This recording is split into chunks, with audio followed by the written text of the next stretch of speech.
វីដេអូនេះគឺជាវីដេអូអប់រំណែនាំអំពីនីតិវិធីការងារនិងច្បាប់សុវត្ថិភាពចាំបាច់សម្រាប់ការចាក់បេតុងឆាកឺ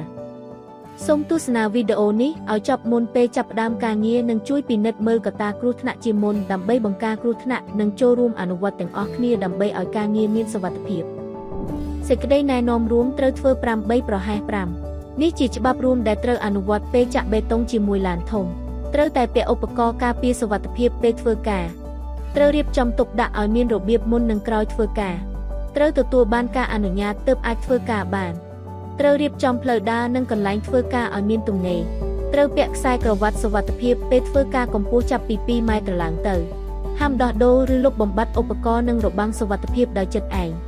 ហាមចូលក្នុងរង្វង់ធ្វើការរបស់គ្រឿងចក្រធំ AX ឡានឈូដី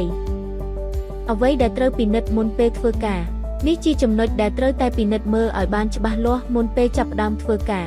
ពិនិត្យការពាក់ឧបករណ៍ការពារមួកសុវត្ថិភាពត្រូវដាក់ខ្សែចង្កាស្បែកជើងសុវត្ថិភាពពិនិត្យខាងក្រៅគ្រឿងចាក់ស្នាមប្រេះលេចធ្លីប្រេងខូចទ្រង់ទ្រាយ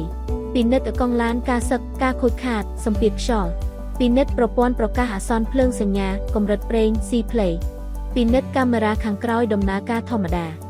ពិនិត្យកម្រិតប្រេងម៉ាស៊ីននិងប្រេងអ៊ីដ្រូលីកពិនិត្យសុវត្ថិភាពជុំវិញនិងស្ថានភាពដីនៅកន្លែងធ្វើការ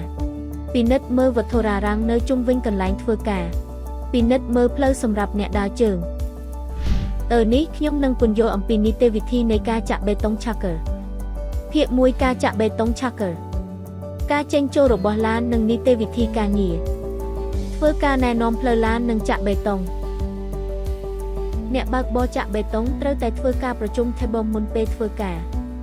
អ្នកបើកបរត្រូវតោងជាន់3ចំណុចឲ្យជាប់ពេលឡើងឡានបើឡើងឡានដោយមិនបានពិនិត្យ3ចំណុចនេះទេអាចនឹងធ្លាក់ឬរអិលដួលបង្កគ្រោះថ្នាក់បានអ្នកបើកបរឡានបេតុងត្រូវពាក់ខ្សែក្រវ៉ាត់សុវត្ថិភាពក្រោយពេលឡើងឡានពិនិត្យមើលប្រព័ន្ធសម្គាល់មនុស្សរួចហើយបើកយឺតល្បឿនក្រោម10គីឡូម៉ែត្រក្នុង1ម៉ោងចូលទៅកាន់ខ្សែសង្វាក់ចាក់បេតុងក្នុងរោងចក្រពេលឡានឆាកឺចូលមកបើសំឡេងប្រកាសអាសន្នថាឡានមកដល់អ្នកបើកបរត្រូវឈប់ឡានមួយផ្លែតដើម្បីរង់ចាំអ្នកសម្របសម្រួលត្រូវចុចប៊ូតុងលើកបាំងផ្លូវដើម្បីបើកកបាំងពេលឮសំឡេងសញ្ញាឡានចូលអ្នកសម្របសម្រួលត្រូវពិនិត្យមើលជុំវិញនិងណែនាំផ្លូវឡានឆាកឺទៅកាន់កន្លែងចាក់បេតុងបើបើកបរដោយចិត្តឯងគ្មានអ្នកណែនាំផ្លូវទេអាចមានគ្រោះថ្នាក់គៀបកម្មករពេលឡានឆាកឺកំពុងផ្លាស់ទី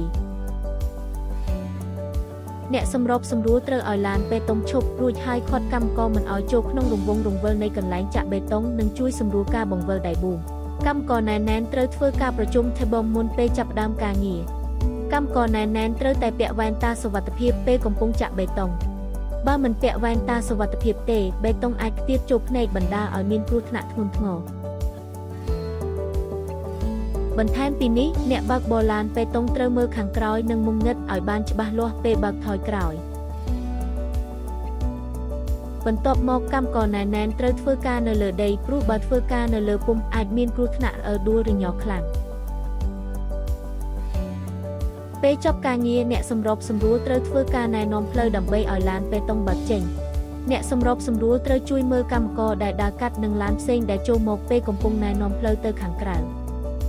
ការធ្វេសប្រហែសតូចអាចនាំឲ្យមានគ្រោះថ្នាក់ធំសូមគោរពនីតិវិធីសុវត្ថិភាពដើម្បីអនុវត្តការងារឲ្យមានសុវត្ថិភាពនៅថ្ងៃនេះផងដែរ